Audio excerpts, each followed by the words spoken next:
हा उद्घाटनाचा कार्यक्रम कित्येक महिन्यापासून हा रखडलेला.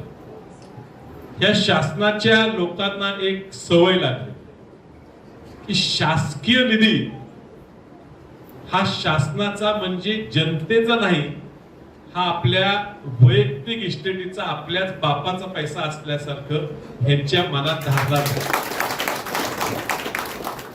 हे पैसे त्यांची किती इस्टेट असो कुणाची, हे पैसे त्यांच्या इस्टेटीतनं निर्माण झालेले, ते जनतेच्या पैशातनं निर्माण झालेले पैसे आहेत.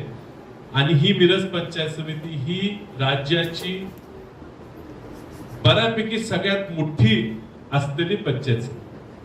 आणि त्यामुळे ह्या ठिकाणी निधी देत असताना वेगवेगळ्या सरकारांनी ह्या ठिकाणी, म्हणजे ह्या काळात काँग्रेसचं सुद्धा सरकार असताना ह्याला तांत्रिक मान्यता ह्या कामाला मिळाली होती, वेगवेगळ्या सरकारांनी दिली. प्रथा अशी आहे आणि आम्ही समजून घेतो की ज्या ज्या ठिकाणी सत्ता ज्यांची येईल त्यांनी कार्यक्रम नियोजित करावा, सगळ्यांना बोलवावं, कार्यक्रम घ्यावा.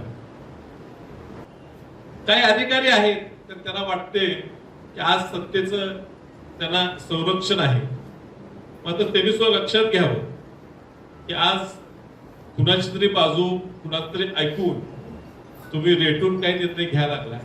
सत्ता ही कुणाचीही कायम नसते आणि त्यामुळे अधिकारी म्हणून काम करत असताना ह्या पंचायत समितीत गेले 3 वर्ष प्रशासक काळात काय काय भानगडी केल्या, काय काय रामाचं राज्य करायचा प्रयत्न केला, मनाप्रमाणे करायची सगळी चौकशी की आता तुम्हाला कोणतरी थांबवत असलं, उद्या सत्ता तर झाला ती सगळी चौकशी 100% बाहेर निघणार आहे. या ठिकाणी मोठ्या प्रमाणात भ्रष्टाचार प्रत्येक ग्रामपंचायतीच्या प्रशासकाच्या माध्यमातून या ठिकाणी झालेला आहे आणि त्यातनं सत्ता कशी टिकवून ठेवायचे प्रयत्न झाले. प्रत्येक ग्रामपंचायतीला ग्रामसेवक 10-10, 15-15 वर्ष एका ठिकाणी ठेवून त्यांच्या माध्यमातून सत्ता त्या गावची चालवून तिथं भ्रष्टाचार करायचा सरकार खूप मोठा डाव ह्या मिरज तालुक्यात रचला गेलाय.